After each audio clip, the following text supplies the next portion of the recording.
for the biggest. That's a comma and a comma and a comma. Gotta get it, get it. And it's a ticket talking Mazda for the biggest. That's a comma and a comma and a comma. Gotta get it. A comma and a comma and a comma. Gotta get it, get it, get it, get it. Comma and a comma. Gotta get it, get it. And it's a ticket talking Mazda for the biggest. That's a comma and a comma and a comma. Gotta get it. A comma and a comma and a comma. Gotta get it, get it, get it, get it. Comma and a comma. Gotta get it.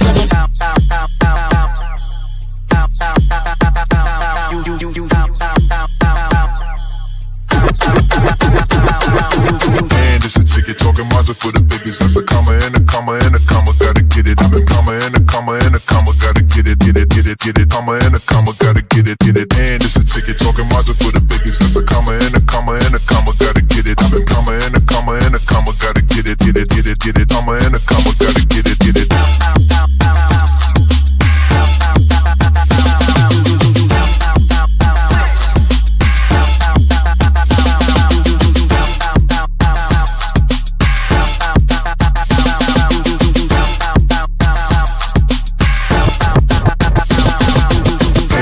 Ticket talking Mazda for the biggest. That's a comma and a comma and a comma. Gotta get it. A comma and a comma and a comma. Gotta get it, get it, get it, get it. Comma and a comma. Gotta get it, get it. And it's a ticket talking Mazda for the biggest. That's a comma and a comma and a comma. Gotta get it. A comma and a comma and a comma. Gotta get it, get it, get it, get it. Comma and a comma. Gotta get it, get it.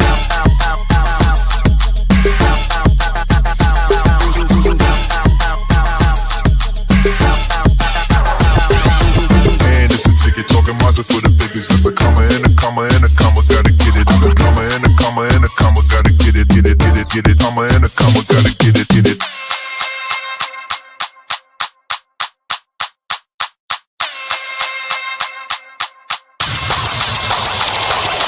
And it's a ticket talking Mazda for the biggest. That's a comma and a comma and a comma. Gotta get it. A comma and a comma and a comma. Gotta get it, get it, get it, get it. Comma and a comma. Gotta get it, get it. And it's a ticket talking Mazda for the biggest. That's a comma and a comma and a comma. Gotta get it. A comma and a comma and a comma. Gotta get it, get it, get it, get it. Comma and a comma. Gotta get it, get it. And it's a ticket talking Mazda for the biggest. That's a comma and a comma and a comma. Gotta get it. A comma and a comma and a comma. Gotta get it, get it, get it, get it. Comma and a comma. Gotta get it, get it. And it's a ticket talking Mazda for the biggest. That's a comma and a comma and a comma. Gotta get it. A comma and a comma and a comma. Gotta get it, get it, get it, get it. Comma and a comma. Gotta get it, get it.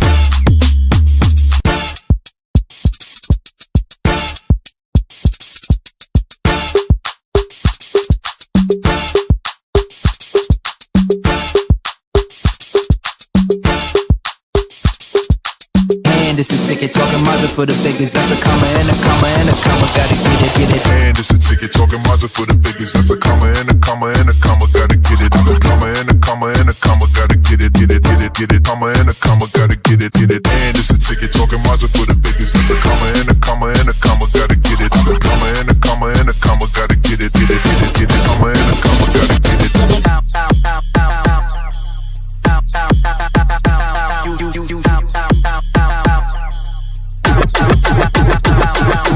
And it's a ticket talking Mazda for the biggest. That's a comma and a comma and a comma. Gotta get it. A comma and a comma and a comma. Gotta get it, get it, get it, get it. Comma and a comma. Gotta get it, get it. And it's a ticket talking Mazda for the biggest. That's a comma and a comma and a comma. Gotta get it. A comma and a comma and a comma. Gotta get it, get it, get it, get it. Comma and a comma. Gotta get it, get it.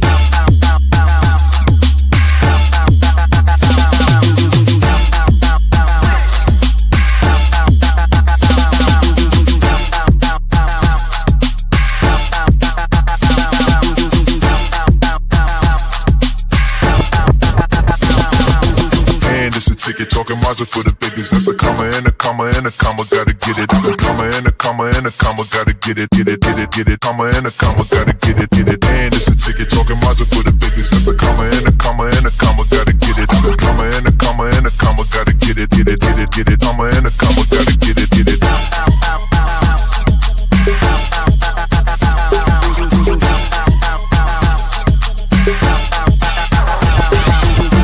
It's a ticket talking Mazda for the biggest. That's a comma and a comma and a comma. Gotta get it. A comma and a comma and a comma. Gotta get it, get it, get it, get it.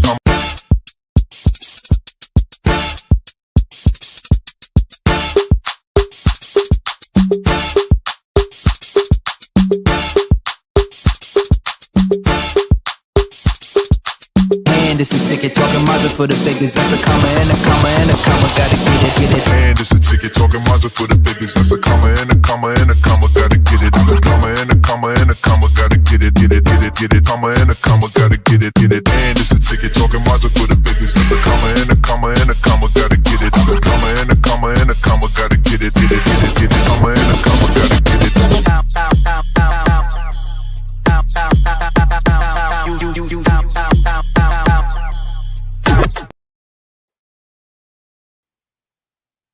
Come on, Cowboys. What y'all gotta say? Oh, we about to go to the... Shut up! Before I bust a cap up in your ass. I thought y'all was beating the world. Shut up! Maybe next... Say another motherfucking word and this shit is over. But we the most hated franchise and everybody... Shut the fuck... Shut... Did I say... No! Oh, shit! Say it again. Say something else. Oh! Say something else. Say something else.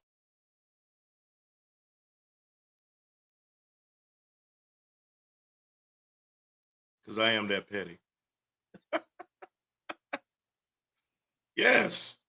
Welcome, everybody, to another episode of Head to Head with Brian Parker. I am that mother. Let's go Yankees. Anyway. Welcome to another episode, everybody. We are streaming live and direct from Amazon Fire TV, Roku TV, Instagram TV, LinkedIn, Facebook Live, as well as YouTube. Help us as we grow the channel on our YouTube platform, essentially.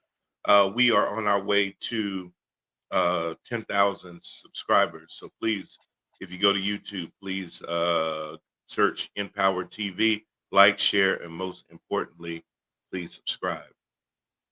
Lori, before I go any further, can you hear the fan in the background? No. Can you hear my heater in the background? No. So we are good because I need this fan because I was burning up. I had to change my top because I was like, oh, Lord, what done happened up in here? I'm getting flashes. So I had to go run and change my top and get some water and stuff to make sure that I stay hydrated. I still have a little bit of a cold from, a couple weeks ago. It's like it's went away and came back a little bit. So my voice is a little choppy. I apologize in advance for that, but hope everybody is doing well out there. So like I said, thanks everybody for tuning in. We are here again for another week of talk. We're going to talk about this upcoming election. Cannot believe it's only 19 days out. So get your ass out and vote. Make sure that you are registered. Make sure that you know where to go vote. Are registered. If there's early voting, please go ahead and do your early voting. Get that out of the way. A million things can happen on the day of the actual election day that could prevent you from being able to go, particularly long lines, baby mama drama, all kinds of stuff, things that I have to deal with on a daily basis, Lori. Yeah, especially the baby mama drama. Anyway, also anybody out there that is a business owner, has any events, anything like that they would love to promote, please reach out to us at theparkermedia@gmail.com if you would like to be able to let everybody know about your goods or services that are provided. Just as a example of that, we're going to put out 2 commercials and then we'll get into the show. One will be from Jermaine Parker Realty, and then we'll do Sawyer Kid Lawyer. So, Lori, take it away.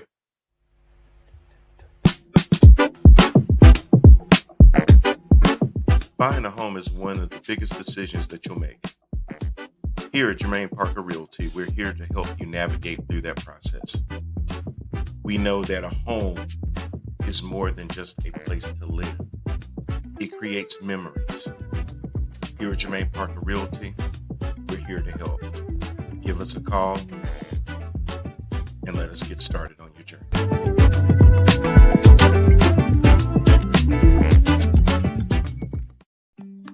Introducing Sawyer Kid Lawyer, Teacher versus Nap Time, a great book that will help your little one with reading, writing, and spelling.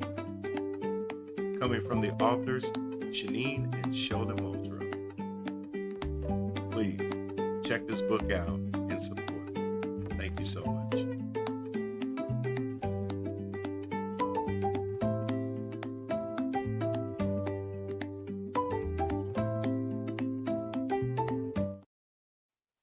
All right, everybody. So, like I said, anybody who wants to advertise, please reach out to us at theparkermedia@gmail.com. I would love to do a read or a straight out commercial for you to promote any event, service that you offer, your business, et cetera, et cetera, et cetera. All right. And without further ado, we do have a guest tonight, and he's going to be coming on to talk about his book that is out. Now, look, I had to look at the title twice and make sure that I was reading what I was reading. And then I can put two and two together and tell you that it's probably got some steamy stuff in between the pages. The name of the book is called Erotica. I hope I said that right. If not, he can tell me later. But yeah, it sounds really, really steamy. Lori, let's bring him on. We have Mr. Lawrence White, author of Erotica. What's going on, Lawrence? What's going on, y'all? How y'all doing? Good, good.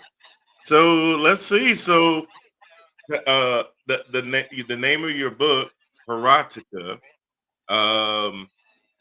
would make one think that it's got a lot of steamy stuff going on. So, but why don't you tell us exactly what's going on in Erotica?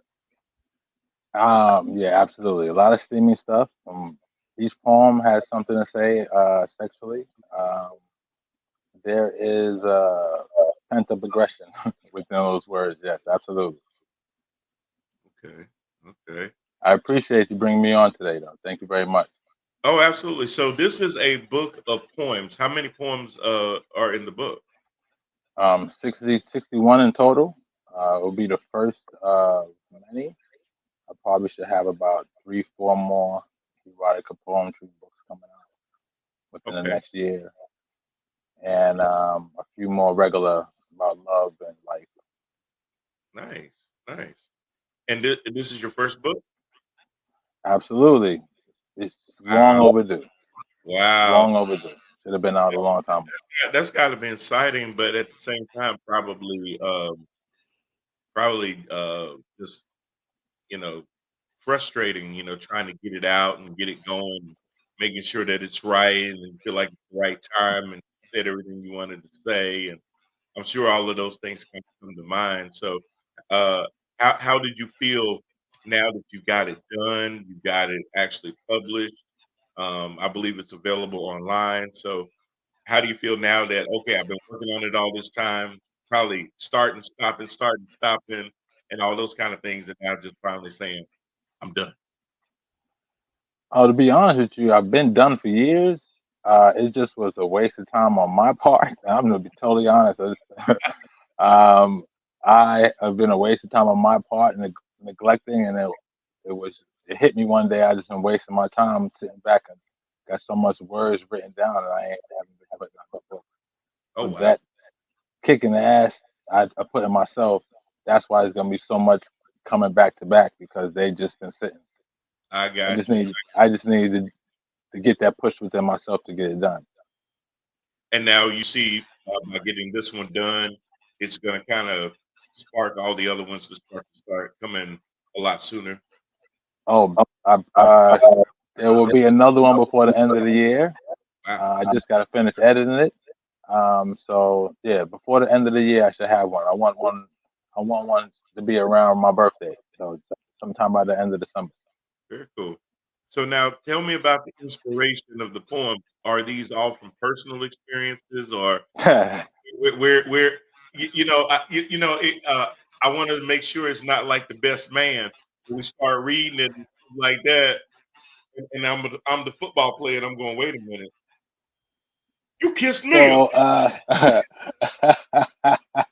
okay, first off, that's hilarious that you use that concept for The Best Man. That's a completely different story, and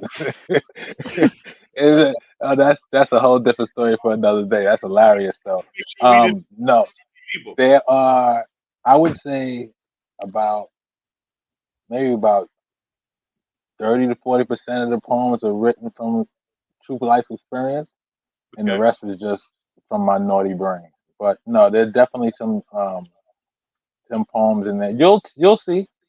Yeah. Some of them you're gonna read and be like, yeah, yeah, this sounds like this sounds like something that happened. Yeah, absolutely. Oh my goodness. Lori, did you have any questions? Well, congratulations, Lawrence, on the release of your book. I know when you were saying that you've had all of this for so many years, I'm so glad that you were able to come on today's show and to talk about it because, as I said, it's been long overdue, and especially Hmm. with many of your poems and stuff like that. So I'm just excited that we got you on the show to talk about it, um, and that you'll come back again with the rest. Um, Oh, absolutely, Oh man. absolutely. And I guess my question is, I know that it's your book is available on Amazon. Is there any other platforms that we can also put that our guests can purchase your book or At the moment, it's only on Amazon, but I'm working on that right now.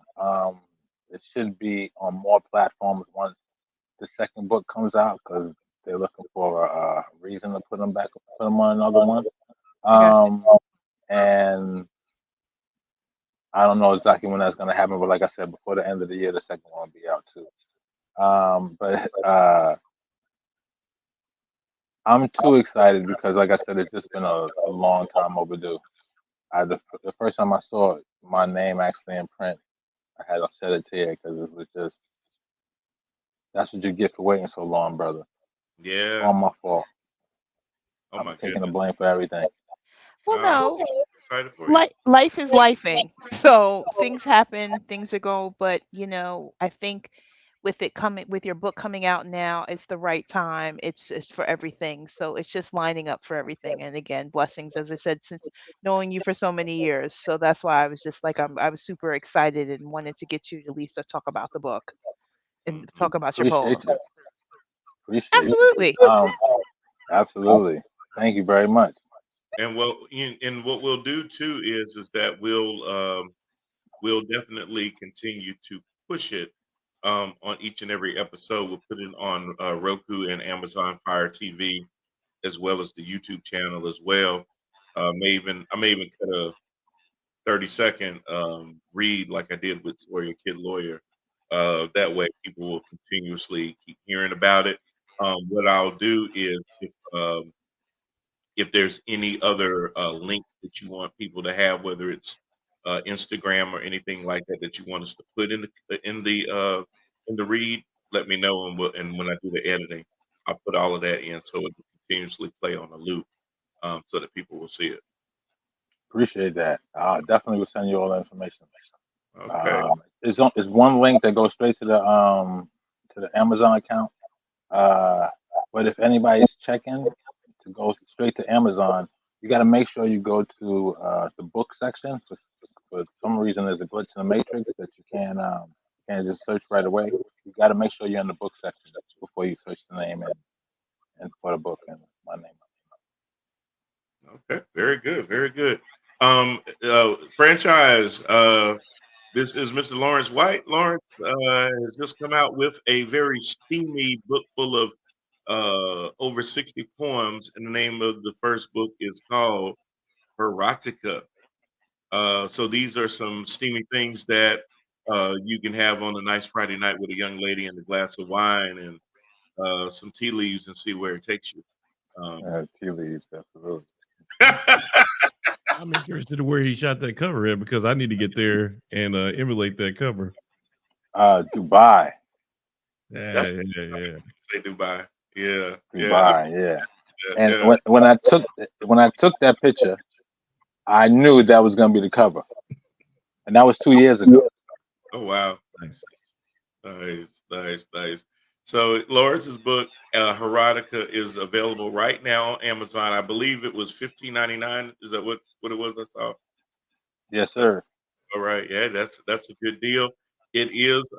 We are embarking on holiday time because I have seen Christmas trees up in Lowe's for the last 3 weeks. So obviously, it is that time of the year, and people are ready for it. They can't wait. So if you've got for yourself, or maybe even for your mom, like mine, who just has a birthday today, maybe I can get her a book of erotica. Well, Uh,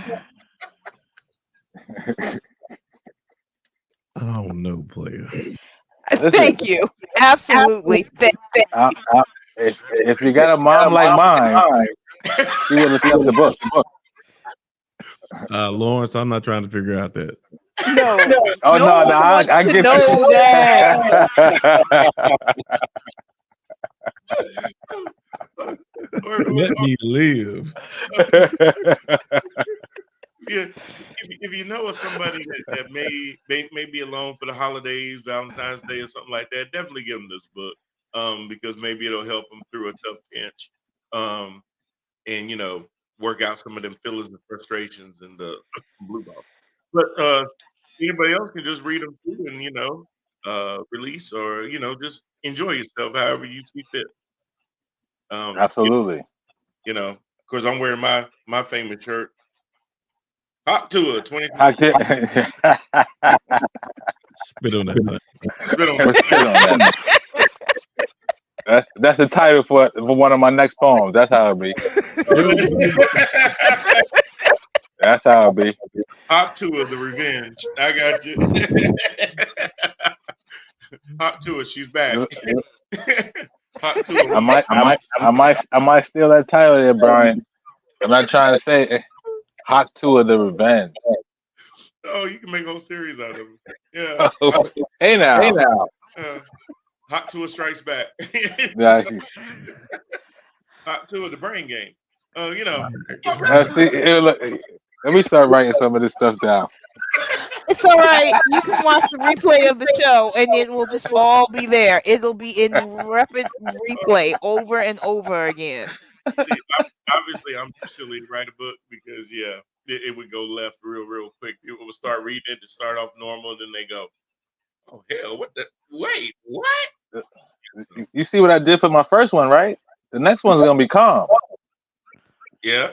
Okay. You gotta go left. You gotta go left sometimes. Yeah. You want to get shot. Exactly. Yeah. So I'm also just interested so much because I know you do spoken word too. Is that right? Yes. So how it's different when you do spoken word, I'm sure, on a stage versus now taking everything that you speak out in front of an audience and you put it into a book. When you're at spoken word, I assume that you kind of have a feel for your audience. Who was your audience when you decided to come up with this book? Who were you? Now, there are going to be probably other people that maybe you didn't necessarily think about that would be your audience, or would be somebody that would pick up the book and say, "Oh man, let me check this out." But who were you actually reaching out for and targeting when you thought about coming up with your books?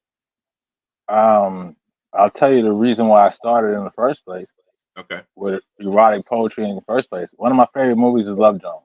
So I consider myself Darius Loveport. I always say this to anybody. Is written in stone. So that would be the first part. Um, Brother to the Night is the reason why I wrote my first spoken word poem. And that was erotic. So that would be the reason. It started with Love Jones. Have you ever done any of those erotic poems on stage for your spoken word? Absolutely. That first one, I do it all the time. What's how's the crowd kind of respond to it? I get They spit have on the that women. thing. Oh yeah, that's how it ends. It should. If it That's don't, you exactly how it ends. Absolutely. Well, Absolutely. horse is my spirit animal.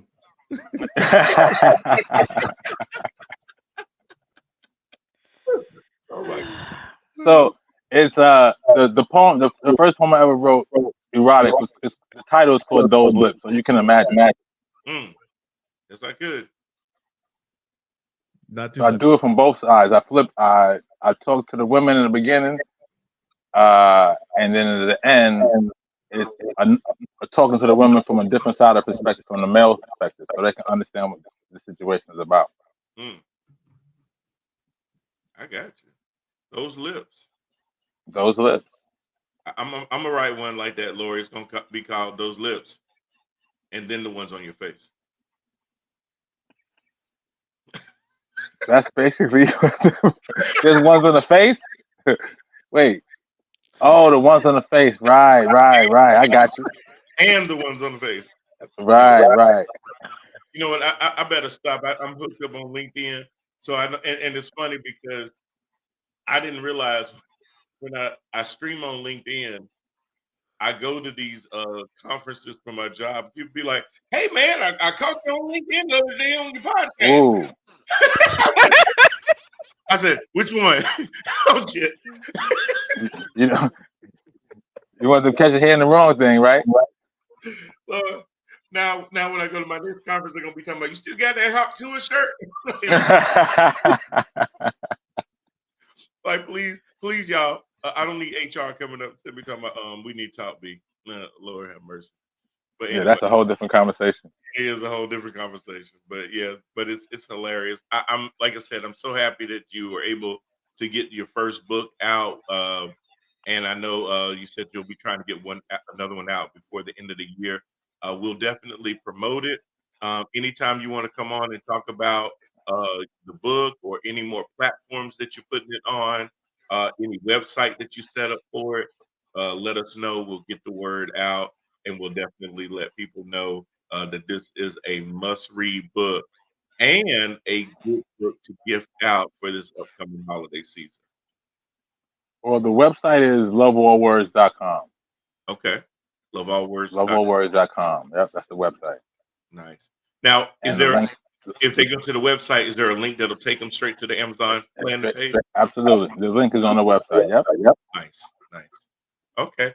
Do you have your bio and all that other stuff in there so people can kind of everything is on the website.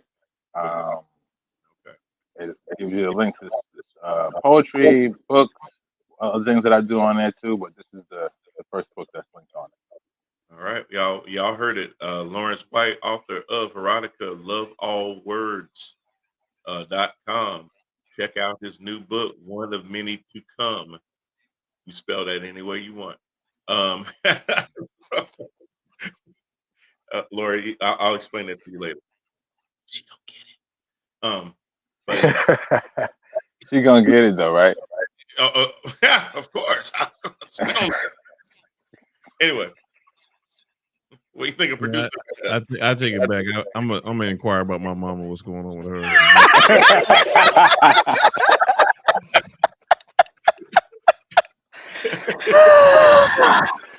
Oh my goodness, Lawrence, thank you again for joining us, man. We appreciate it.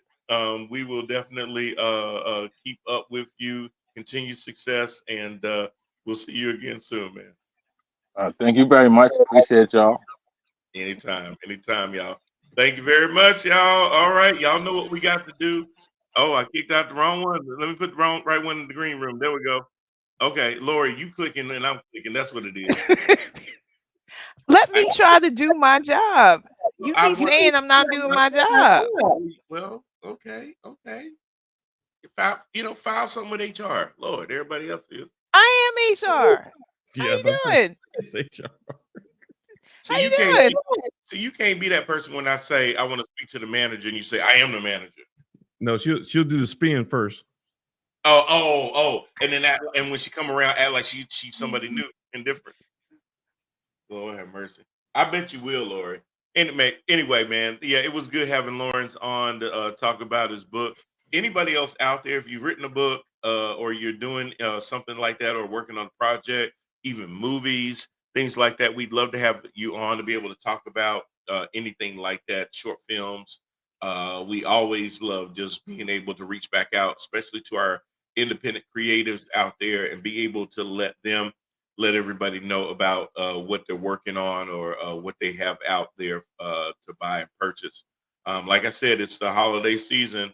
I haven't heard of Mariah Carey yet, but I keep seeing these memes with her in a block of ice and it's thawing out quickly. So this time next month, we'll probably start hearing, All I Want for Christmas, and there we'll be off to the races. It's I can't already believe, started. huh? It's already started I hadn't because heard any holiday music. You've been here no, all. not holiday music, but it's already started because I thought you were going to sit here and start talking about the Hallmark Channel because they've already kicked that on since July.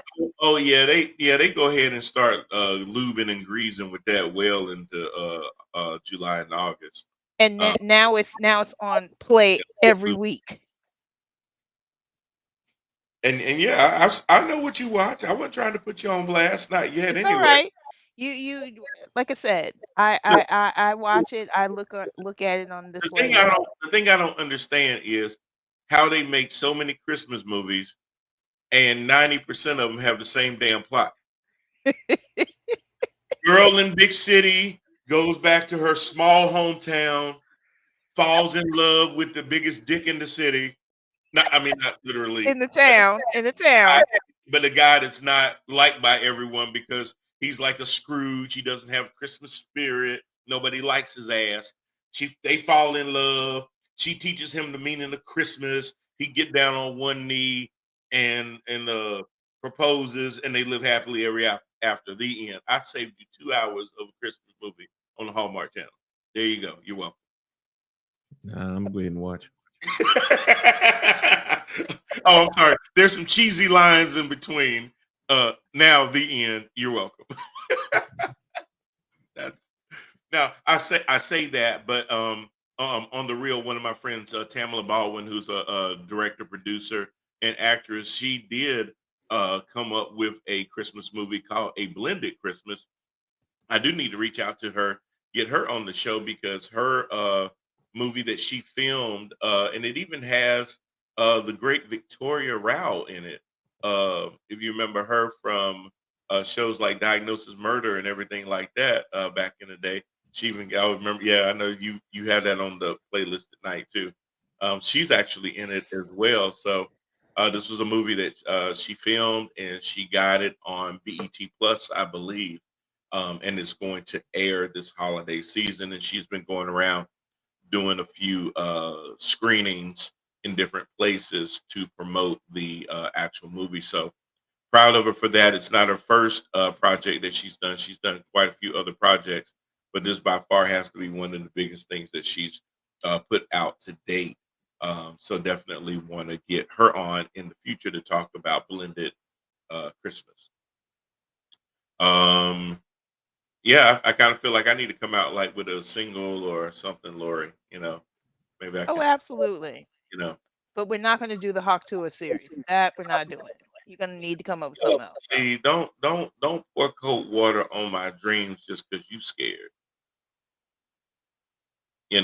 That's why. See, that's why I keep my OnlyFans, y'all. Go to OnlyFans, Devin Long 3 O's, because I'm gonna make sure that I keep my dreams alive. You're not pouring cold water on my dreams. Don't worry, Lori. There'll be something else viral in the next week or so. And he'll move on like everybody else.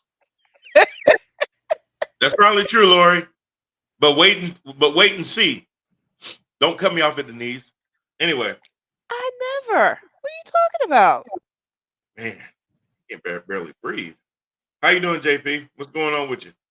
Oh man, I'm chilling, brother. Chilling. All right. Well, that's what's up. That's what's up.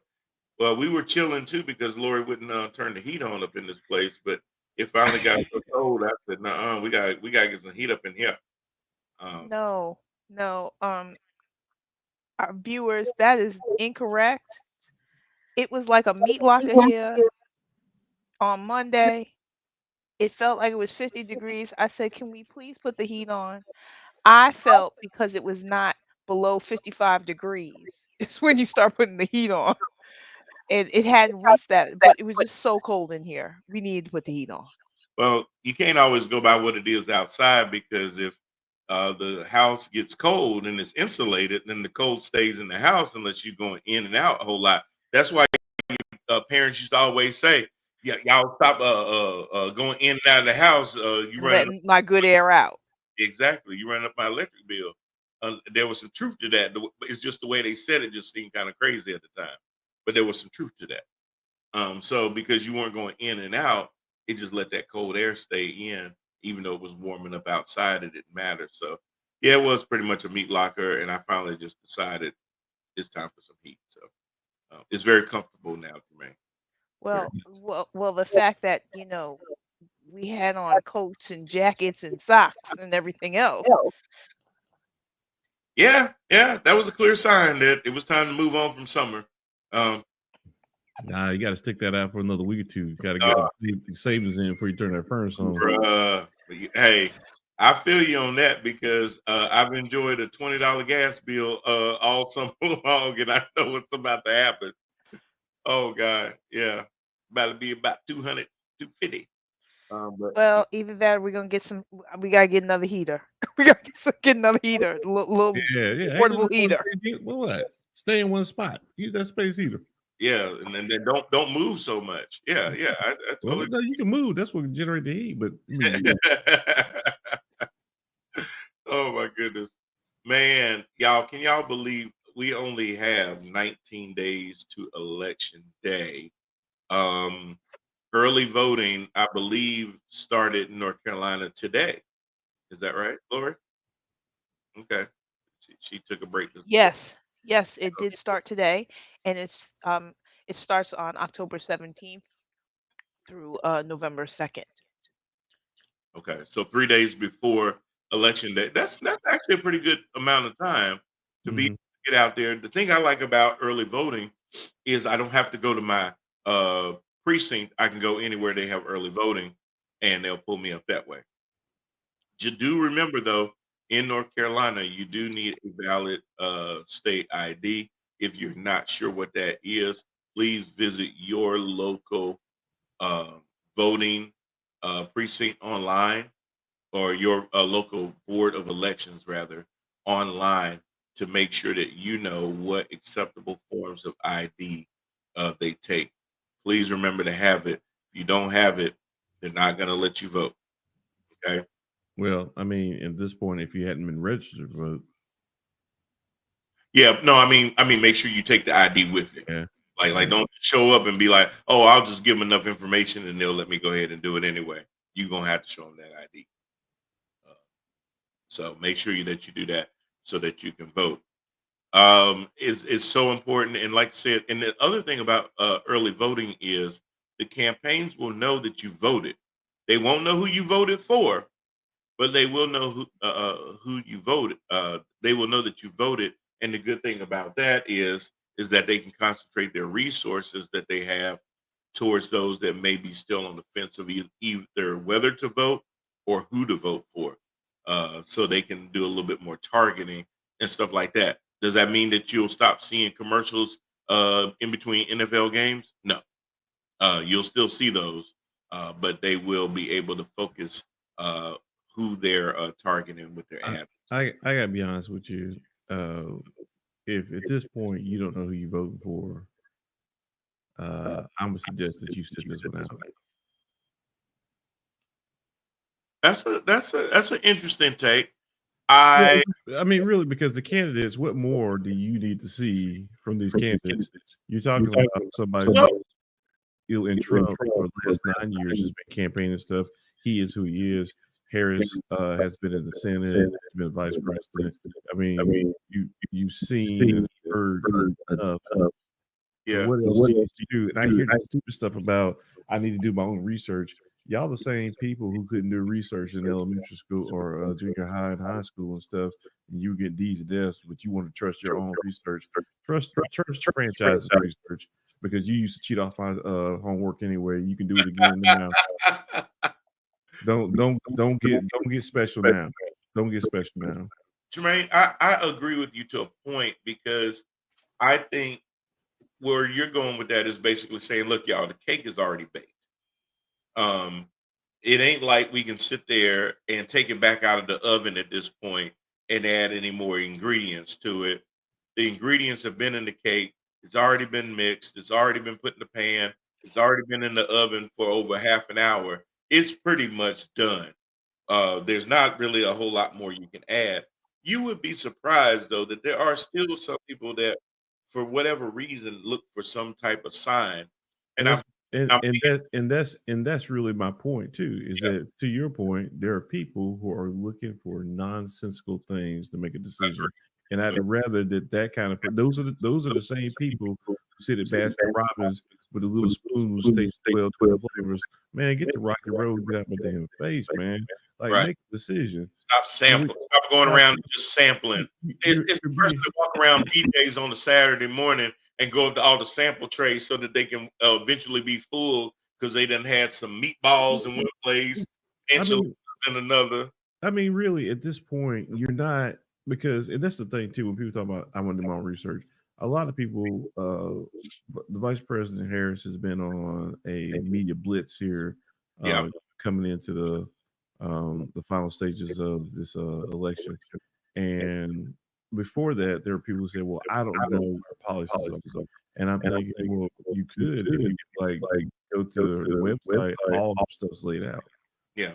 But you don't want to read. You want somebody to make a convincing argument for you, because if it was about actually doing real research and looking for stuff, all that stuff's there. There's nothing else to add to it.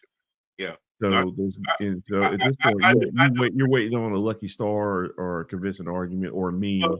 It was like this. It was like this dude yesterday that went to a Trump town hall, and he basically said to Trump, I voted for you in the last 2 elections, but because of what happened on January 6th and some other stuff, I've really soured on you. Mm-hmm. And he was like, I need a reason to vote for you, but I need you to be straight up about January 6th. That's love, brother. You know what Trump did?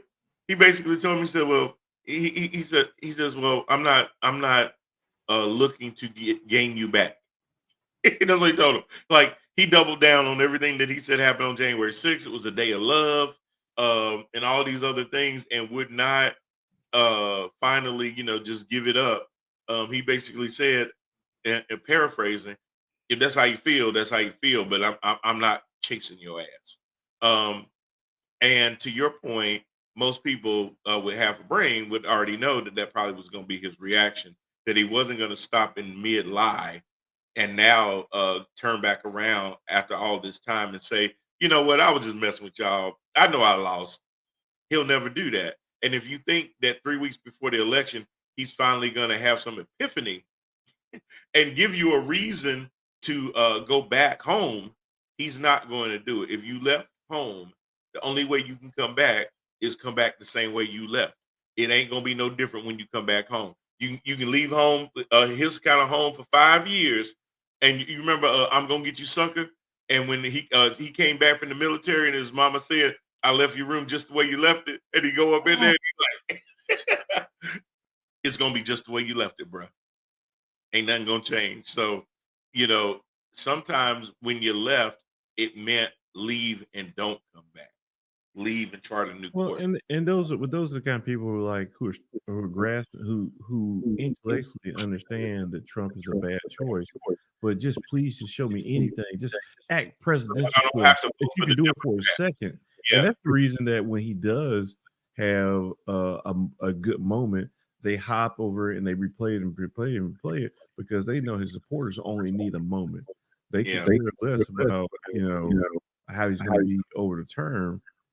They just need that moment to reassure them that they're doing the right thing, even though they know they're doing the wrong thing. Right. Just give me one little reason to vote for you so I don't have to pull that lever for a Democrat, because that's just almost a bridge too far for me, even if they're the better choice. Hey, look, first of all, you need to listen to Trump and you need to vote on January 5th. And, he did say that. And while you're waiting for January 5th, I can suggest his whole playlist for you to be able to listen to on your way to back and forth to work. It's a 39-minute clip of music, obviously, that he'll just sit there and sway to instead of answering questions. It's kind of funny. We talked about this too, Jermaine, about this seemingly double standard about Kamala Harris. Nobody knows her. It's not seemingly. She's not being specific about policy. She's had 4 years to do these things. Why hadn't she done it? She's not doing any media appearances and answering questions and press conferences. She hadn't done a sit down press conference and all those kind of things. And over the last month, to what you said earlier, she's been all over the place and putting herself even in hostile environments to be able to try to put a message out to people that more than likely there's a reason that they put all that out there is because his base isn't watching her and they only know what she does via what he says she does. Correct. So he says that there's no way that she could have worked at McDonald's. They don't care about how illogical that statement might be or why somebody wouldn't put McDonald's on a resume with a law firm. They listen to him, and when he says she hasn't done anything or she does this or she does that, they don't independently fact check that. I'll say this real quick. You know, Trump has said a lot of different lies and stuff. I follow this military page. It's called Airman NCO and Senior CO, and they put this thing out there where there's a story that Kamala Harris recently came to Charlotte, and she went out to my old guard unit because they were flying relief missions up to Asheville. Okay. And there was a story somebody put out there that that cargo never went anywhere, and they just loaded up the airplane just for basically what we use photo op. Yeah, photo op, dog photo show, what we call it. So I replied to the post and was like, "Hey, this is my old unit. They were running missions before she got there. She's the vice president of the United States. She could go anywhere where they're loading supplies and do a photo op. They wouldn't have to go out of their way to stage it with a military guard unit." And I made some other comments in there, but I was like, it's just and the sad part is that like the base public affairs office was covering the story. There's lots of people out there in the guard unit. It was easy to fact check, and this guy said, well, fact checking is based on the viewpoint of the person doing the fact checking. And I was like, that doesn't make any sense. The question was it a photo op? That the cargo didn't go anywhere, and it did go somewhere. And I'm saying that you could have looked it up. So it wouldn't matter who did the fact check because if they did it, they would still come to the conclusion regardless. But that's the delusionalist is that they've even got to on that side where they tell them that fact checking isn't really based in any. There's no such thing as facts. It's just opinions. And that's why when he offers up his opinions, they're so strong because he's eroded the groundwork of factual evidence. Right. Which is why he says, "Don't believe what you're seeing, believe what I say." What I'm telling you, he literally told his supporters that. And when you're telling somebody that's stuff that they say in a cult. Hey, don't listen to what's out there and stuff like that. They're just trying to deceive you. The only word that you can take comfort in is the ones that come out of my mouth. Oh, that's kind of crazy. Hey, Ty Harris, hey, I appreciate you for tuning in. Ty says the same thing that we said about Russell Wilson and Justin Fields yesterday on our Head to Head Sports Show. He said, "How could you possibly need more tape on Trump? Either you accept his values or lack of, or you can't. Not voting for Harris is a vote for Trump. Can you live with him and his loyalists for 4 more years?" Yeah, to be honest with you, Ty, I could because I got passport and I can live overseas for 4 years. If it came to that, I mean, really, and I'm really not even being funny, because that's the other thing too. And I appreciate VP Harris she fumbled a question a couple weeks ago when they asked her on The View or how her presidency would be different than Joe Biden. She's like, yeah. And what she was trying to do was she was trying to protect Joe Biden. I understand what she was trying to do. Me too. but there was still a better way to answer the question. Yeah, she didn't want to throw shade at Joe Biden, and I get that. But Because that is a hard position when it's not though. in some ways, well, hard doesn't mean impossible. Hard doesn't mean that there's not a way to do it tactfully. But it doesn't mean that it's not hard. It is hard because it's like if you were interviewing. Let me give you an example. If you were on an interview for a job in your company that is being held currently by your boss, Mhm. and your boss is part of the interview process, and the question is, if you get this position, how could you make it better? It could seem like if you came out with a bunch of alternative things, it would almost sound like you were crapping on your boss by saying, hey, you should have done these things. Now, does it have to really come out like that? No. But that's the angle she came from, that if I deviate at all from what he's been doing, as successful as it's been, it's going to seem like I'm criticizing him and I'm giving the other side more fodder to use in their isolated bubbles to their base. So let me tell you. So number one, I've been in that position before, and I got the job. One of the things about that is so critical. So no, really. So years ago, I went to a conference. I mean, years and years ago, and they had an ice breaking thing, and they said we're going to give you 1 minute, and you need to change 6 things about yourself. Right? I don't know if you've ever played that game before. And so people are unbuttoning their shirts, they're taking their ties off, take shoes off. Oh yeah. Taking out belts and stuff like that. At the end, they're like, people, whatever number it was, things you're supposed to change about yourself, or as many as you can. And after going around and assessing how many people change how many things and whatever stuff, the moderator said, now everybody here chose to take away from themselves, but no one chose to add to. That's a change too. Yeah. You don't always have to take away in order to change. Correct. You add to. Joe Biden was a great president and he did these things. My vision includes these things, but what I would do differently is I add on. But to your point, Jermaine, that's where I was going with that, was she could have framed it that way instead of it being necessarily derogatory. You could talk about, hey, it has been really good in a lot of ways. When we came in, this is what we faced. This is what we've been able to do in the last 3.5, 4 years. This is where I can see using that as a foundation to further what I want to be able to do. The things that I want to be able to do, maybe we couldn't have been able to do until we did these other things first. That's what I mean by the spin she could have put on it. And it's not really spin. It's truth. It's, if I want to build a house, I can't start with a roof. I have to have a strong foundation first. I have to have certain things already built first to be able the thing for me, man, is that Joe Biden's not, he's one vote.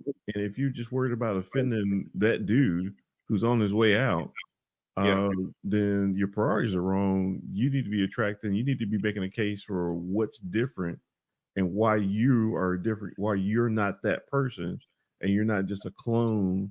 We've all, again, the work experience and stuff, we've had managers who were replaced by the same carbon copy manager and stuff. And they were really, the 2.0, and they ran it the same way awfully. That was a chance to separate herself and define herself. And she did a better job, not the best job, but she did a better job with the Fox News interview that they did. But again, when, like Ty said, it really is, what more do you need tape on Trump? Even if you are kind of lukewarm on Harris, what do you need else? Do you need to know about Trump? And he's right; he doesn't have any values. I agree with the both of you. Excuse me. I think that what people are trying to do is cite themselves. Not all, but there are some people out there trying to cite themselves to say, "Hey, I just need to see her stumble one time so I can say, see, that's why I need to stick with Trump." And they're trying to find this because, some people have criticized Kamala Harris for reaching across the aisle. for expanding her coalition to not just include uh, liberals, progressives, moderates, whatever you want to call in the Democratic Party, but even reach across the aisle to Republicans that have soured on Trump and are now looking at uh, country over party, so to speak. The Liz Cheneys of the world, Adam Kinzingers of the world, the Jeff Duncans of the world that feel like their party right now has left them without a party, without a home. And they actually see Trump as a threat to democracy by bringing him in. Now, you did make a comment earlier where you said, hey, if Trump ends up winning and it's 4 more years, I got a passport, I can get the hell out of here. And I know you mean that. But there's so many people, Jermaine, that could not just sit there and say, well, if Trump wins and I don't like it, I can just get the hell up and move out this country. That is not an option for the majority of folks. No. I understand that, and I hope, and actually, I hope that's true because I don't want y'all crowding up my beat. Exactly. But it'd be like, what the hell I moved for when all y'all did was just come right behind me. You should get out and vote, but it should be an informed vote. I know right now Kamala's trailing behind Joe Biden's pace, definitely Obama's pace with black men and other demographics. Which Trump loves black men. Oh Jesus! Unless they want to stay at his hotels or his housing. Yeah. Or if you were wrongfully accused of a crime and take out a full page ad suggesting you need to be executed. Yeah. Or depending on what country you came from, it may be a shithole. But that goes again to when I say if you're an undecided voter at this point, sit it out because you're going to cancel out a good vote with your idiocy. You've had, and that's the thing too. Other countries, their election cycles last months and weeks. Only American politics draw so long, over a year for, really more than that. Campaigning, and it's the primary. And not to veer too far off, but the reason for that, of course, is money. Longer campaign seasons mean more influence because influence is a result of money that's being put into elections and things like that. Big money donors having different fundraiser events where you go to a fundraiser event and you walk out with $26 million that you raised. If you narrow the period of time, then you can't raise as much money, and those outside people can't buy as much influence because they have to report all of their donations, and they can only make up to so much in donations and things like that during election cycles. So, and then there's other dark money out there too that comes in the form of political action committees, where basically they don't have to turn over who's funding those PACs and things like that. They have loose rules that the campaign can't work directly with the PAC and things like that and coordinate with the PAC. But there's ways around that they all do and things like that. So the reason for it comes down to money. But I agree with you that, and that's why we can't get anything done in Congress, is because as soon as they go to Congress, they got about a month to go through orientation. And guess what? They literally are campaigning. If you're in the House of Representatives, it's every 2 years that you're up. And election cycles are about 18 months. So more than 2/3 of your time in Congress, you're having to campaign. I understand that. The point for me wasn't, well, I know why it is, but I'm just talking about other countries are able to run shorter campaigns and people are informed about their candidates. Exactly. No, absolutely. That's because, again, when we talk about tape, and Harris in 100 days has explained herself more clearly and more accurately and exactly.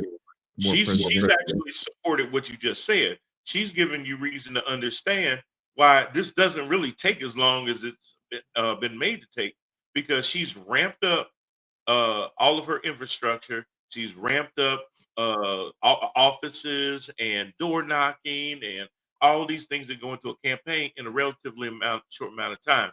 Now, were some of those things already in place because there was already Biden Harris offices and she just had to change it? Yes, but then she had to pick a running mate. She had to sit there and do her committee convention.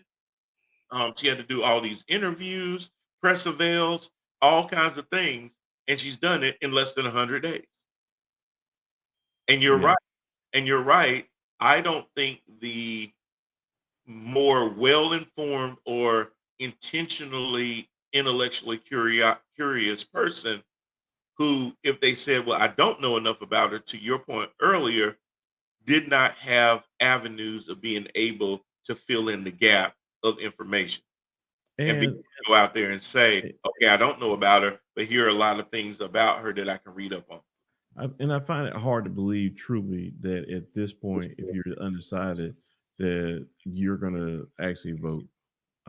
I just don't believe that if Yeah. it hasn't meant that much to you in the last year or so, figure out what was going on.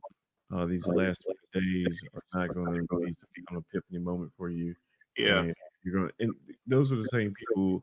The people who are undecided, are the people that make those New Year's resolutions that don't live today. Yeah. I just, I mean, still focus because you never know. Somebody might wake up and listen, but I think maybe it's so funny because we put so much emphasis on civics when we try to bring in people for citizenship and naturalize them.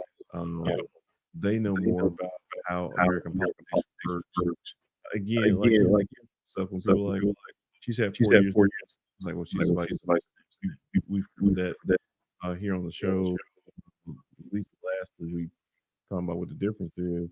And then you look at Trump, who was the president, and why is he making new promises? Because why didn't he do all these things when he had control of the House and the Senate and the Oval Office?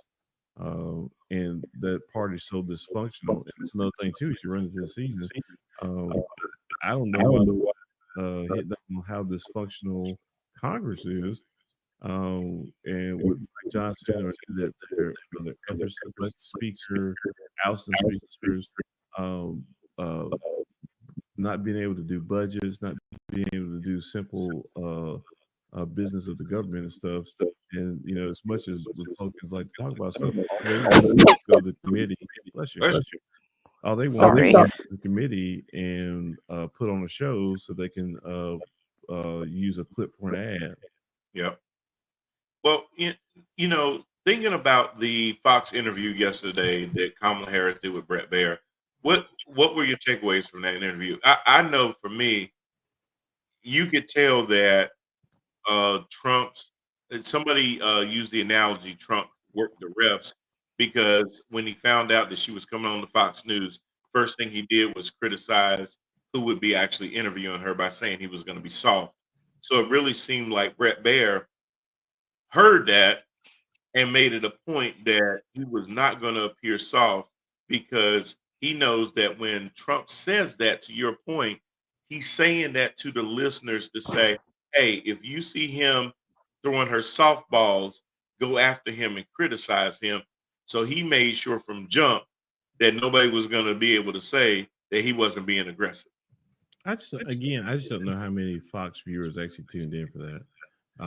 But if they did, what they saw from my takeaway is that one of the things that Trump likes to is in the Nathaniel misogynistic way implies that because she's a woman she can't be tough. And I think that was on full display in that interview. Now, don't get me wrong, I still think that she's a politician and that there are some questions that she just won't answer completely. Yeah, just right. Responses. Yeah, I wasn't in love with all of her answers. I did appreciate the fact that she put herself in a position. When she did her first interview, it was with Tim Walz, And she got criticized for that because people said, oh, she needed Walls to sit there right beside her and help her out and this and that and the third, which was rich from the standpoint that Trump and JD Vance had just done the exact same kind of interview. And nobody said anything about JD trying to help Trump. But all of a sudden, the narrative was, oh, she needed him to be by her side and stuff like that. Oh, you mean like how Ted Cruz and Lindsey Graham was standing beside Herschel Walker, going So anyway, but it's always different, right? So, but the fact that she stood there knowing that it was going to be hostile and held her on, because think about it, when Trump went to the National Association of Black Journalists, all he did was demean and insult and things like that. So the way he handled being in more of a hostile territory was to lash back out at everybody. And she didn't do that. Even when he showed the wrong clip and was being misleading, she said words to him like, respectfully, you know this, and da da da. He didn't say, attack his character or call him a outright liar or propagandist or just being a stooge for Trump or any of the many things that she could have said. She just said, you know what? I don't know how many people this interview is going to sway, but I'm going to say things in front of this audience that they probably don't hear on a regular basis, if at all. So how many people did she move over, Jermaine? Probably none. But here's the thing. You heard what you heard. So now when you go vote for him, now you can't sit there and act like you didn't even hear the woman, or if you were going to vote for Trump 30 days ago, you're going to vote for him today. There's nothing that's happened in the last 30 days. There's nothing that can happen in the next 3 weeks, honestly, that would move enough people away from him anyway. And he knows that. He can run out the clock, be who he is. He doesn't have to change anything because, like I said earlier, the cake has already been baked. Well, I think in point that we made before is that Trump polls at somewhere between 40 and 46. Yep, that's his base, and so he's like he said with the guy. I'm not trying to win anybody, although he does have an interesting strategy of not promoting early voting and stuff like that. But he doesn't know how that stuff works, or Well, he's the father of IVF, so he doesn't have time to worry. He doesn't have time for that, I guess. But the onus is really on Harris to get people to the polls and to get that. And that's the thing. Like there are a lot of people who are just interested in politics. Who, and when I say something about registering, there's people who don't even understand that if you hadn't registered by now, you can't vote. Yeah, right. So just throwing that out there too with the ID is that hey, if you don't even bother with the ID if you hadn't even registered to vote, which is incredible to me because like there's just so many like when you go get your license, I mean there's so many opportunities for you to have been registered. That's true. If you've had to go and get your license in the last 10 years, one of the first things they'll ask you as you get the license is, are you registered to vote? If the answer is no, would you like to? I think some people get so disaffected by voting and politics, they tune it out and then realize that they're tuning out their own self-interest. Well, I think with the goal is to make it so cumbersome, right? That you just don't want it. It's just it's too good. And voting should be easy. I know a lot of Republicans, and especially down in Georgia, and thanks to that judge that struck down some of those crazy electoral board requirements, the laws that they had passed, like trying to hand count all those ballots the day of or the day after. Not the votes, the ballots.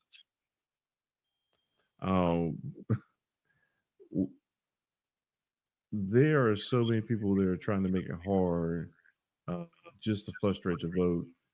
because what they do know is that their core does vote. And when we talk about liberals and all that kind of stuff, you're really talking about younger people who are notoriously unreliable when it comes to actually getting out and voting. That's correct. So they may want something, but just like young people, wine, don't do. Yeah. And so I really hope that maybe this generation is different. Maybe they are more active, they're more informed, and they're more motivated.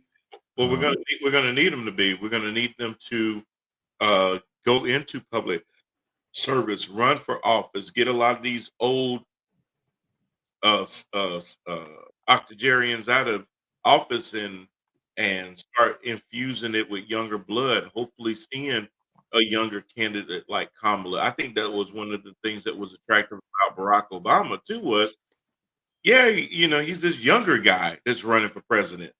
People see that people feel more kinship with something that looks closer to them. When you look at Congress, the average age is like damn 70 years old.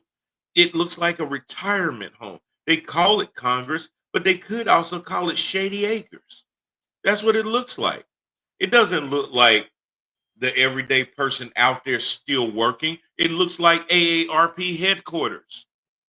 It looked like the people that used to work don't work anymore and trying to identify with people that still have to work. So, another side note, it's kind of rich when Trump talks about Kamala Harris ain't never worked in no McDonald's. You ain't neither. It is funny how the argument is that she's not a common person, and then you go, I'm rich, I'm real rich, and Right. it's like, well, okay, then what's I yours? could be anywhere. I could be on any beach right now, but I'm here in Detroit. What? Oh, I mean, it's true, but it's one of those things where you go, okay, well then what's the difference? And Yeah. what's the point of you pointing out that she may not be middle class if you have never been close to being middle class? Correct. Like, bro, when is the last time you walked through the grocery store, got a cart, and started putting food in it? Well, I'll tell you, he knew this woman once that had 3 apples, and she got to the register and figured she couldn't afford it, and she had to take an apple back. And that's not the kind of America that he wants. Where people have to take apples back. That's a stupid story he tells. I assume he was in the grocery store and saw it, because who would tell him such a stupid story? Well, I'm sure they told him a story and it was kind of like that, and he probably got it all turned upside down. Look, black people been putting shit back on the shelf in another aisle since the beginning of this grocery store. Yeah, we don't even take it all the way back. We don't take it all the way back. Put it on the lid somewhere. Yeah, you got eggs and bread together over there by the seafood. Decisions were made. That's all you know. Right. When has he ever had to sit there and decide on whether he was going to have to pay the light bill or the car payment? Or hey, I can't get all of the groceries this week. I'll just get enough and figure it out towards the end of the week. Mm-hmm. Yeah. When has he ever had to do that? But you still see these people and they'll say he's there for us. And I'm thinking, he doesn't know anything about the life you've lived. Well, not only does he not know, He didn't care. He doesn't care. He doesn't care. Doesn't care. And in fact, he thinks you guys are suckers, and he doesn't want to pay you overtime, and he doesn't want to pay for work. And he tells them that. He says it to their face. When he was in Detroit, he sat there and said, if Kamala Harris wins, the rest of America is going to look like Detroit while he's in Detroit. Yeah, I thought that was a little interesting. Now, either he didn't know where he was because he's in cognitive decline, or he just doesn't care and he'll just say it no matter what. I did like the clapback ad that came out as a result of that. I don't know if y'all saw it. I meant to download it and play it. I'll have it on the next show about the Detroit ad. That was pretty strong that came out. I don't know if you saw it or not. You did No, not. you need to get that John Batista ad that he did for Jimmy Kimmel. Okay. But you didn't see the Detroit one? No. Oh man, I gotta get it. All right. I'll try to get it before the end of the show. Well, it's all right because I've set it in my phone sitting here, so I'm sure it'll play as soon as we get off. Because Siri's always listening. Zuckerberg is listening. He is. It was funny. He got asked a question about Google, and then he started talking about something else, and the guy had to say, well, but President Trump, I was talking about Google. Yeah, but and he kept trying to explain how he was doing the weave in the middle of doing the weave. The thing about Trump is that, first of all, I'm not sure he's answered a question directly in years. And I mean, really, seriously, like go back, pull tape, show where, unless the question was directly about tariffs or dogs. He has not, and especially now, like we talk, everybody's talking about that town hall where he decided he didn't want to take questions anymore. He just wanted to listen to music. And to Ty's point, if Harris made these kind of mistakes, he would be run out of the election. The double standard runs deep. It really does. It's not a They said we. Yeah. I'm hearing voices. Because I was like, is that the one? Is he coming from the from deep below? Like, where'd that one come from? It was the Lord. It was the Lord. Sometimes I hear voices that don't nobody else hear, and so I have to pause and see if anybody else is reacting to what's going on. I want to make sure that it ain't just me. It ain't just me. Sometimes I don't take my medicine, and I need to be made whole. Here, I don't know. Can y'all see my screen? Yeah. Yes. Here it is. They said we were dead. Detroit waving the white flag, the city filing for bankruptcy. That our best days were behind us. That living here is like Living in hell. But you know what we said? We said, F that. We rebuilt ourselves. We looked out for each other, got our hands dirty, and put in the hard work. And this guy, he don't know anything about that. We are a city of winners, of up-and-comers, of builders. The Motor City. Bigger and better. Here, we believe in freedom. We don't bow down to nobody, and we never will. And so what Donald Trump doesn't understand, or care to learn, is that when he said, our whole country will end up being like Detroit if she's your president, that he should be so goddamn lucky. I'm Kamala Harris, and I approve this message. He said, Hey, Google Dave Batista. Dave Batista? Yeah. Okay. Yep, Trump commercial. Okay. Or Jimmy Kimmel or yeah. Oh, that's you want to go back because and just get the 2-minute clip. Is it the gym rant? It is a gym rant, but yeah, it's that one. Okay. Batista, who successfully transitioned from professional wrestling to a thriving acting career, has gained attention not only for his roles in blockbuster films, but also for being outspoken about it. That's not the actual. That's not it. Well, it's that, but it's somebody talking over doing commentary. The 2-minute. Oh man, I wish I could find it though. It's just uncut. Oh man. Okay, I'm gonna have to try to find it and cut it up and bring it back and stuff. But yeah, that'll be cool. Yeah, I wanted to at least let you see the Detroit one because as soon as he made that comment, they put it together real quick and stuff, and it's been playing all over the place. People are like, oh Lord, they got him. I will give Harris Walsh campaign this is that as soon as he says something, they commercialize it. Ty says if Harris made these kind of mistakes, she'd be run out of the election. The double standard runs deep. Ty, I'm old enough to remember Howard Dean lost his campaign because he went, and that was it. He was done. You know, he got all excited at the rally, and we're going to North Carolina, and we're going to Virginia. And he was done.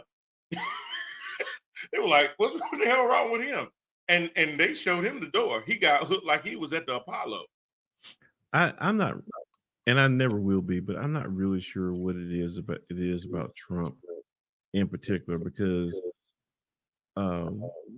let's say that he did win, and so he can't be president anymore. Yeah, and he's off the board, or he loses, and he said that he wouldn't run, but we all know that that's only because he'll be in jail. Yeah, he will be. But you know, is there another candidate in the party that coalesces them the same way? You know what I mean? That they could, and what I mean is that could be as ignorant, as loud and wrong and racist, and you know what I mean? Just the antithesis of what a politician should be. Could there anybody else do that and still bring the weight of the party behind them? What is it about Trump? I always wonder that people are like, I don't care what he does, I'm still going to vote for him.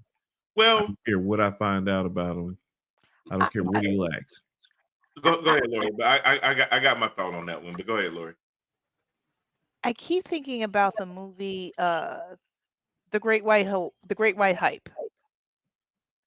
And even they just see again, even with all of his faults, his arrests, everything, it's just because he's like the white guy. And even though they claim that he's trying to be like one of them when he's really not, but it's just that I just think it's just because he's the white guy, and we need to keep the whiteness because everything is changing. Yeah, so that doesn't make it for me, because they got other white Ted Cruz, you know, Ted Cruz won't go as far as Trump will. Trump will say some crazy shit that even Ted Cruz won't say. And so but MAGA Republicans have infiltrated politics at every level. Yeah. And so they do have people who are as bad or worse. Oh yeah. Than him, but they're not Trump. And like I said, I understand what you're saying. You know, even Trump said, you know, who they want, the white president, the black president, they want the white one. But Trump is more of a salesman. And think about it. I don't think he's that good of a salesman. I guess no, he was never a salesman. It's not that he's businessman, nothing. But he presented himself to these people as this symbol of success. It was a false, and The Apprentice did help in doing that, where it made it seem like he just always had all the answers. Every time you saw Trump, he was living the lifestyles of the rich and famous with Robin Leach. He was on all these shows. He was doing all these things. He was sitting around a board table like he was the man pulling all the strings and telling people when they weren't good enough that you're fired and stuff like that. And it created that. Remember, you told me about wrestling, about that in the ring persona. All them people grew up. But that's my point. As this one person, even though he's counter to all of that, they can't separate their brains from what they've seen in the ring versus what you see when you watch a rally, when you see him sitting there telling people to vote on January the 5th, when he's sitting there talking about Bahrain, and when he's talking about Obama still being president, when he's talking about Nikki Haley was Nancy Pelosi, when he's saying all of these crazy things, when he's talking about they had a guy ask a bunch of Trump supporters the other day, would you rather have Kamala Harris lead the country or Vladimir Putin? That question wouldn't have even been thought of 20 years ago. And even if it was, nobody in their right mind would have thought that any of the answers would have been Putin. All of them said Putin. That's where we are. All of them said Putin. You know, I am when I was younger, and it's easy when you're young because you just don't know. You don't know what you But don't know. you don't know what you don't know. But one of the things that was persistent that I remember, especially late '80s, early '90s and stuff, was the racism, and it's over, and we don't need, because they were arguing against laws and um, anything else that would even a playing field, and that Yeah, racism any didn't exist affirmative action. anymore. And that was and that was a long ago America and stuff, and we don't value those Come things. so far. They're so far from stuff, and now in this area of Republicans and stuff, I'm reminded of why slavery lasted for hundreds of years in this Yes. country. Yes. I'm reminded that that most people um, would tolerate such things. If you can tolerate Trump, you could tolerate slavery. Yeah. Yeah. Yeah. And I know there'd be people. If this was a big show, that would be the viral, where people would be clapping at me and calling for my arrest and everything else because of what I'm implying, and I mean every word of it. Yeah. So if you still want to do that, have at it. But I get a government check because I'm sick of the head, so you probably not going to work out the way you want. But but when I look at, and that's the thing too, like we talk about the whole wrestling and persona and stuff, I just don't think that he has the persona of a heavyweight champ. No, he doesn't. But If somehow, that's what my confusion is. yeah, somehow he got people to see it, and other people are looking at these folks going, I don't know how you see that. We're looking at the same thing. I don't know how you believe in that. But people believe because he said things to them. He spoke to them. He came through their TVs a lot of times, and they identified with him because he made it seem like he was one of them. All these other people out there don't care about them. He was able to make them believe that, hey, the reason that you're not where you want to be in life is because of the fact that they want to always be politically correct. He was one of the first ones that kept trashing being politically correct. And what he meant by that was code language too. They trying to keep you from saying what you want to say. They trying to keep you from they want to make you feel like the way you feel, there's something wrong with it. And I'm here to tell you that it's okay to be racist. It's okay to be this. And we don't have to call it racism. We're just saying we want our country to be great again and be the way that it always has been. And who are you identifying when you saying make America great again? Those that thought it was great at one point and that they're losing their country. And he's telling you that if you don't want to lose your country to the gays, to the blacks, to the browns, to all of this, I identify as this and that and the other, I'm your guy. This is home for you. And I get it. I get that part, and as you point out, it's the whole, it comes down to that slogan too, make America great again. I was talking about that one day to somebody, and they were like, well, I don't see, because I basically said it was, racist. And so I said, well, I don't know why it's racist. I said, okay, let's do this. Give a non-white person, a time machine and tell them to dial it back to any time in American history where they thought it was great for them. I said, they might not even go back 3 minutes. That's true. You know what? That is such a great way to do it and say, ask any non-white person to get into the DeLorean and tell them to kick it back to when America was great. When is that going to be? For them, yeah. When was that for them? Yeah. What point could they stop on, get out of the car? They go, yeah, this is what Grandpa talked about. Before they hung him up for that damn tree over there. But you know what? That is so true. But that's why it's always about perspective and point of view. So when he's saying make America great again, he knows that there's a lot of demographics of people out there where that is not a thing. But Yeah. for a lot of people, it is. Well, It you was know, before the we thing started about the, in our the thing about country. that time machine thing is that for us and for progressives is that the make America great again is to make America great for everyone. Right. And that's a future tense, not a present tense, and definitely not a past tense. Correct. Correct. And but here's the thing that it ties into, I think, of the whole revisionist history. You're making people think that things used to be better.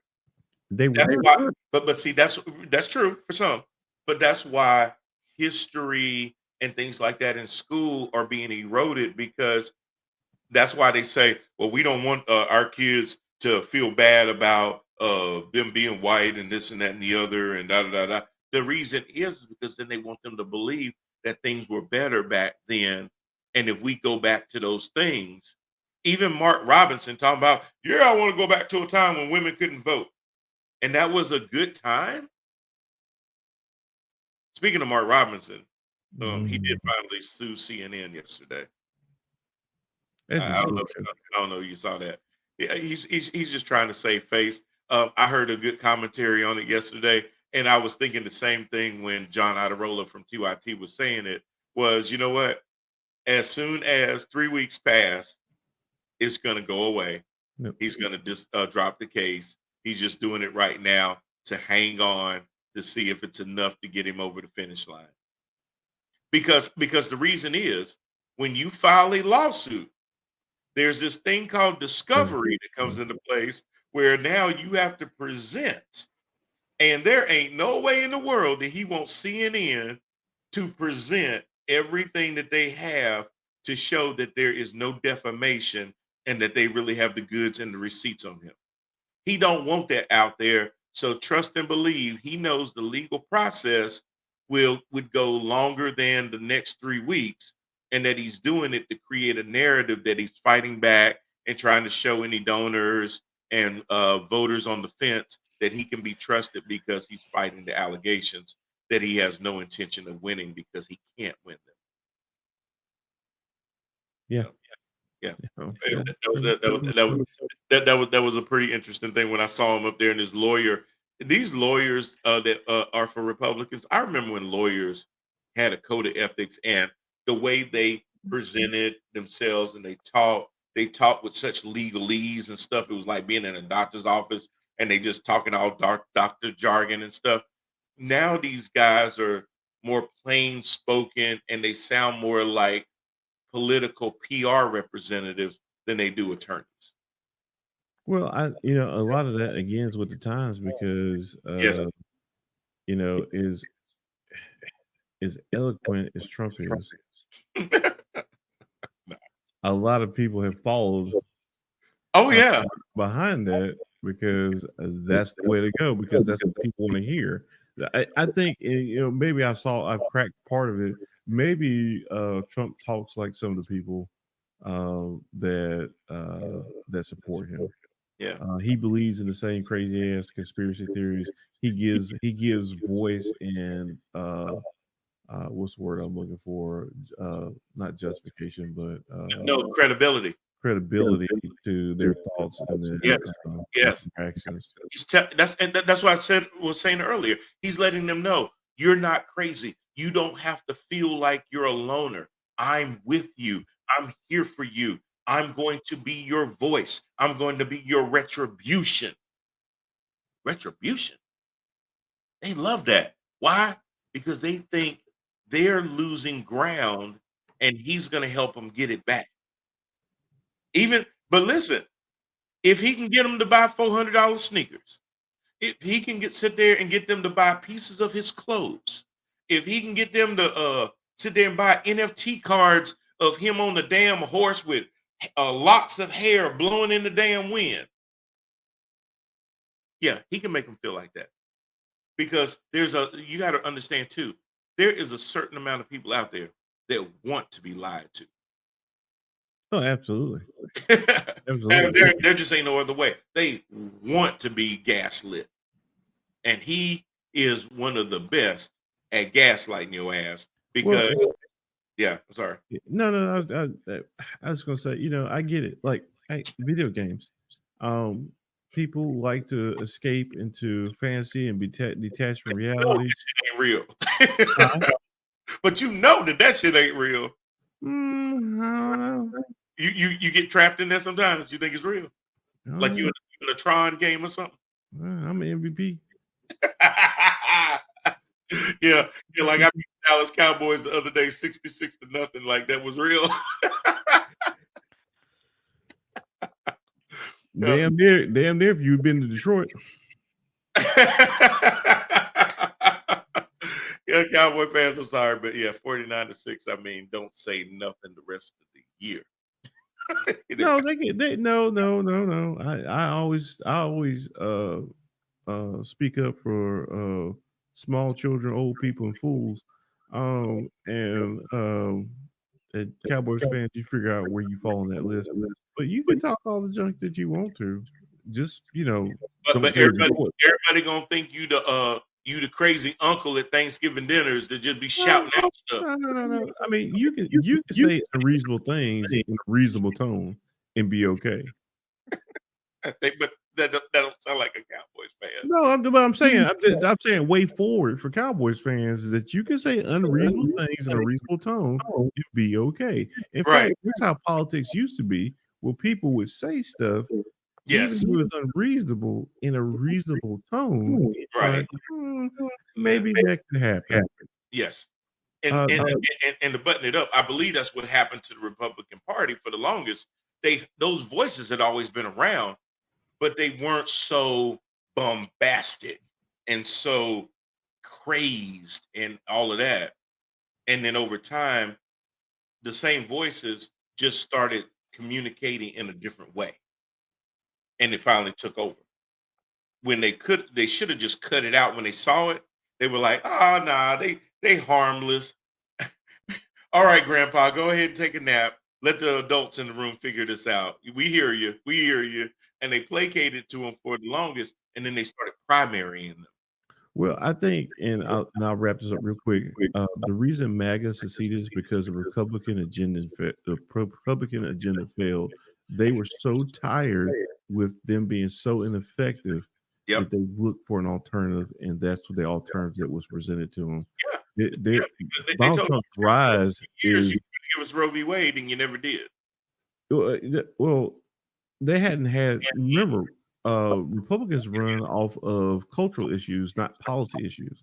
Correct. And so they hadn't had policy, and they hadn't shown that they could govern for at least 30-something years that I've been paying attention. Yeah, because every time you put them in power, they fumble it around like they're doing right now. Because they get into petty stuff like cultural stuff and not policy stuff. They don't have any policy. Right. And so the MAGA rise was an absence of leadership, that void that they just feel, because those voters wanted somebody, even if they were ridiculous sounding and ridiculous in their stuff, at least they were trying to do something. Yeah. And lastly, last comment I put on it, Ty says, and he's 100% on this. It's Pat Buchanan's playbook delivered by a snake oil salesman. Yeah, absolutely. Well, look, we could go on, and I know Lori's probably trying to get me to rap a signal already.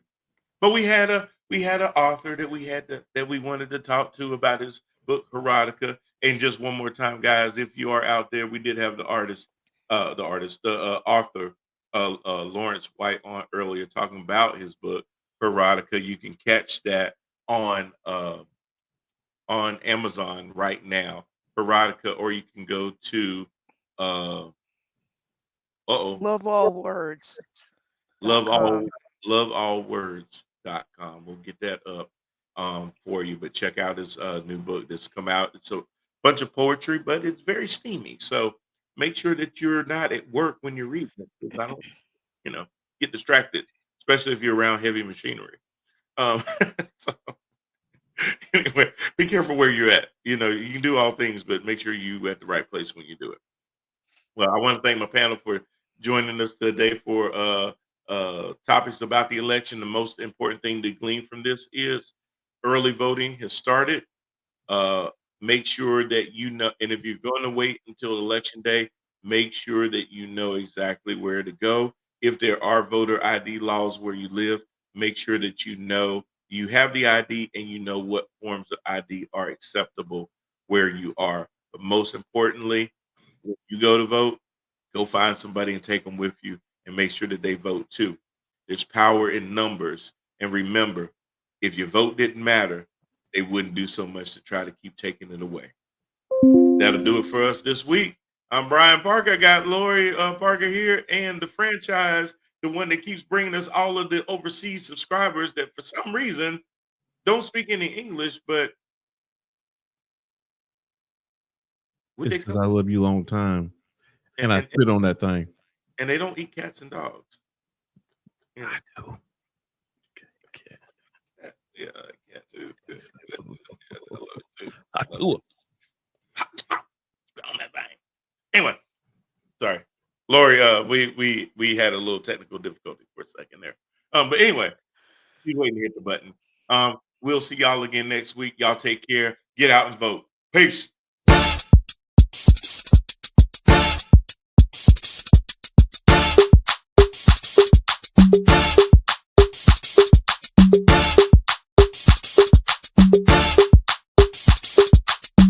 This is ticket talking Mazda for the biggest. That's a comma and a comma and a comma. Gotta get it, get it. And it's a ticket talking Mazda for the biggest. That's